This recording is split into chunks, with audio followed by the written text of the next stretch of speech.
Good evening, everybody. This is Pamela Joe Parrish coming at you with a video message on her Jimmy Ellis Memorial Tribute page. I set this up to pay homage to a man that certainly deserves success in the music business, but things being what they were, it kind of went backwards for him. And for those of you that don't know who I'm talking about, please check out the movie Orion, the Man Who Would Be King. It's available on Amazon.com's video service. Plus, you can get it through YouTube, and you can watch it on Netflix until the licensing time runs out. But it tells the story of a young man that was born with an iconic voice of somebody that they call the King. The King of Rock and Roll, Elvis Aaron Presley. A lot of people call him an Elvis impersonator. No. No, no, no, no, no. I mean, he was born with that voice. He can't change it, and he wasn't faking nothing.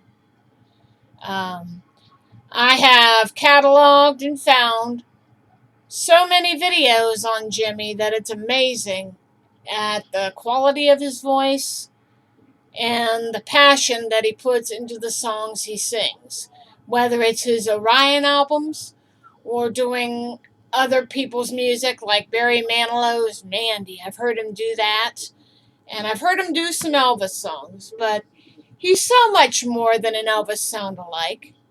He was a young man with a big, big dream of making a big name in the business. But please, check out the movie Orion, the Man Who Would Be King. Because it talks about a young man having a big dream in the music business, but he's overtaken by some unscrupulous people that took over Sun Records, and they told him the only way for this to work was for him to wear a mask, because they told him, in no uncertain words, that having a voice like Elvis was the kiss of death. Which is kind of like putting a knife into somebody's heart or into somebody's dreams and saying, you can't make it because you sound too much like the guy. And Jimmy put it right. He says, well, Elvis sounded like Elvis and he made it. Why can't I make it? I set up this page on YouTube and the Facebook group to prove to people that he was so much more than an Elvis sound-alike. He was a good man. He was a very good father. But the sad thing is, the industry, as we come to know it, does have a dirty underbelly. And it wouldn't be the first time that the industry has taken advantage of somebody and burnt them out. Look what happened with Elvis Presley and Colonel Tom Parker. Now, I'm not going to go into that here because I don't want to talk about Elvis and Colonel Tom Parker. But I'll do that on my video vlog page in the future. But this page is for Jimmy. And I do have some space for Elvis, but that's for music and other interviews. But Jimmy was one of those kids that had a big voice and a very big dream to make something of himself in the business.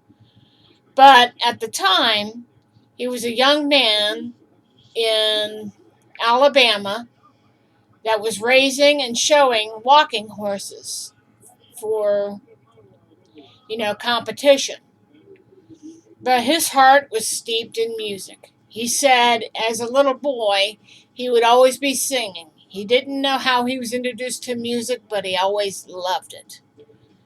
But the sad thing is, everybody would say, well, that sounds like Elvis. But one record company almost gave him that chance. It was Capricorn Records. But the problem is, at that time he got the offer for his first recording contract. He was too young. And his parents didn't think much of it. So the private record that he did was just that. Just a little private record. And he went back to showing horses, and and taking care of mom and dad. And then he said, I'm not satisfied. I'm going to sell my bridles and horses and go out to Los Angeles and see if I can make a career. He goes out to LA and goes to all these shindigs and what you call it. Nothing comes of it. Then he goes back to Nashville, where one day he winds up meeting up with a guy, and he takes his tape into Sun Records and he plays it for another person named Shelby Singleton. And they say, who do you think that sounds like? He says, well, that sounds like Elvis. And he's like, well, you mean that long, tall drink of water sounds like the king? And as the tape was playing, Jimmy started singing along with that audio tape. And it began the seeds of what would later be poison to Jimmy. They said, well, that would be pretty interesting, wouldn't it? You know, maybe the king is still alive kind of deal. And poor Jimmy didn't know what he was in for in the beginning. And he started out by singing with a disco group, and the girls loved him. He'd play at different clubs, and he would have them in the palm of their hand. And a lady that was working at one of these clubs said, I think I might have an idea that's just going to change your life. You know, and the only way for this to work was for him to wear a mask. If he wasn't going to do the mask bit, he could have gone back to Alabama and tried his luck with somebody else. But then probably by that time he figured he wouldn't have a big chance of getting somebody to sign him. Thus began several years' worth of frustration, anger, and maybe a little bit of embarrassment and hurt pride. He went around the world, to Germany, to Austria, to London, and just rocking the world, even hanging out with Kiss at one time, which was pretty cool. But things kind of got to a head when Shelby Singleton told him on the way back from somewhere overseas that he was always going to be an Elvis impersonator. And Jimmy was a 6-foot+ tall guy, and Shelby was a 5'8" kind of little nerd.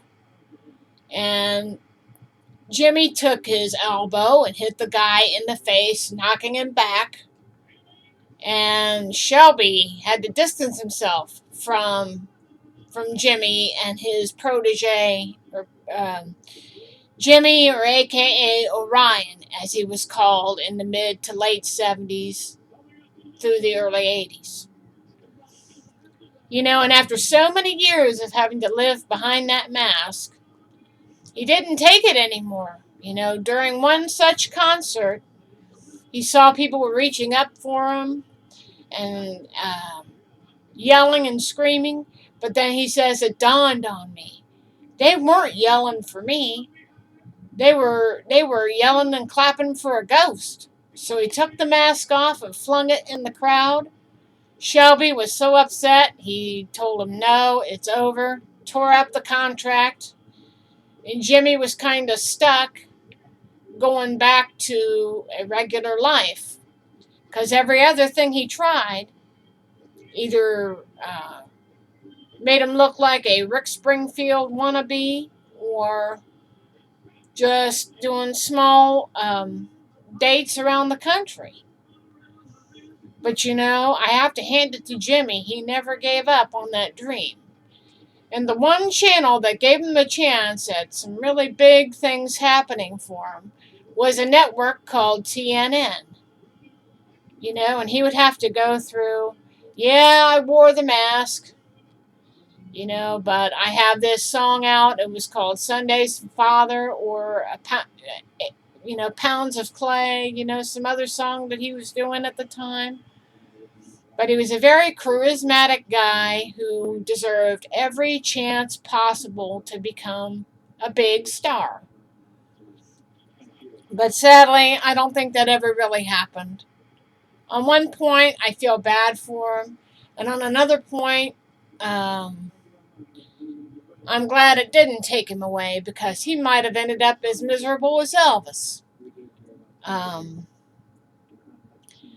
you know, and he would go around doing concerts around the country, but by the time he threw away the mask, you know, life was a little bit more difficult for him, but somehow he saw it through. Went home, took care of mommy and daddy in their twilight years, and worked as a private citizen, as he would call it.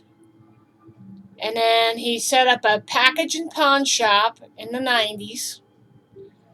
And in December of 1998, a couple of savages broke in and shot him and his ex-wife in cold blood, and leaving a third person injured, living to recount the horror of that incident in Selma, Alabama in 1998. Because just mere days before he was to die, he found out that a pal of his had been robbed by a robber. And he says, "I heard about what happened to you, bud." And they talked about the dangers of working in an area where the crime rate was high, and they had fears of getting killed or being shot. And sadly, Jimmy was the catalyst in that general area.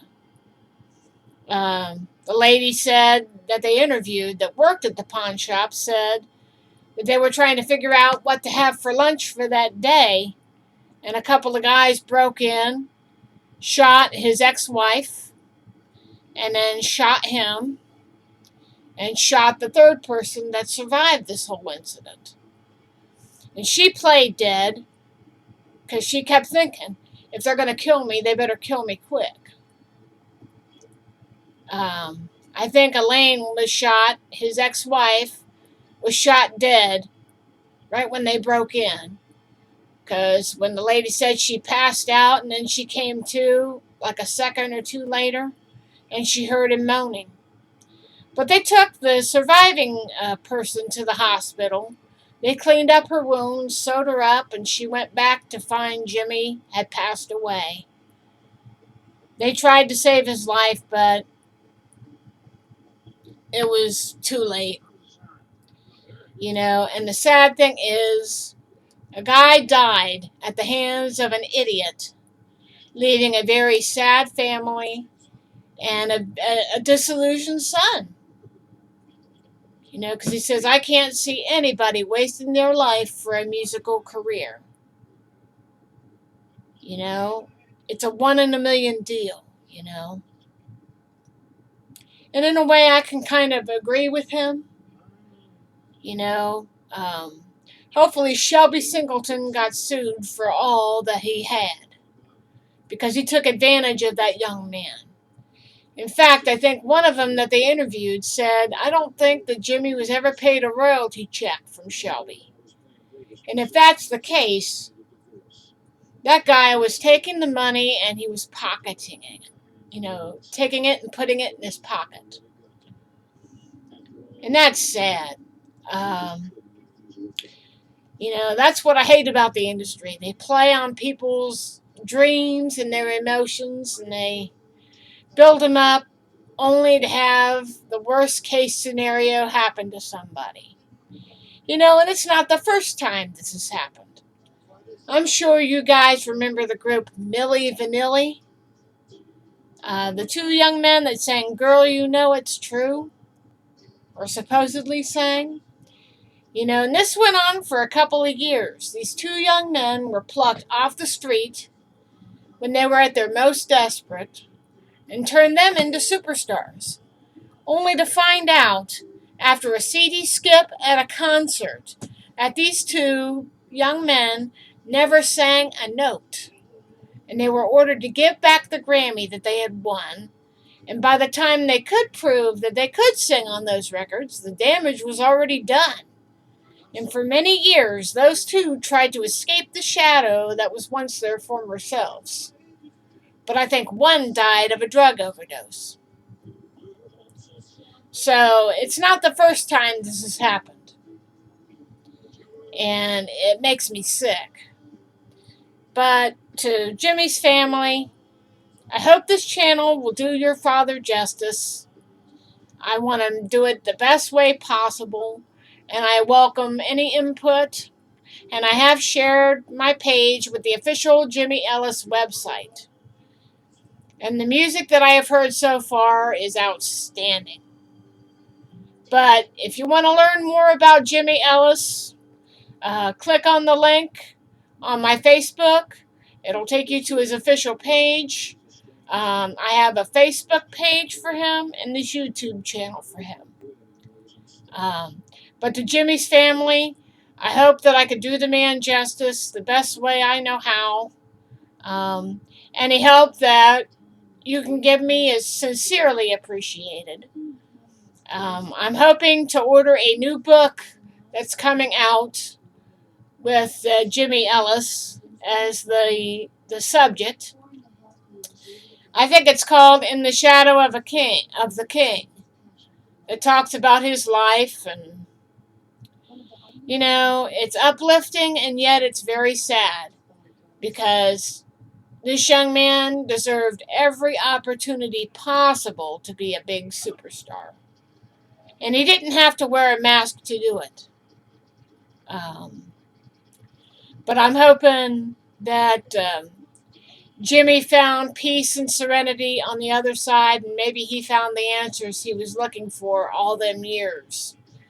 That he didn't know about his parents, why he was put up for adoption, and maybe who his father was. Well, I hope this channel does him justice, and I welcome any input that any of his fans can give.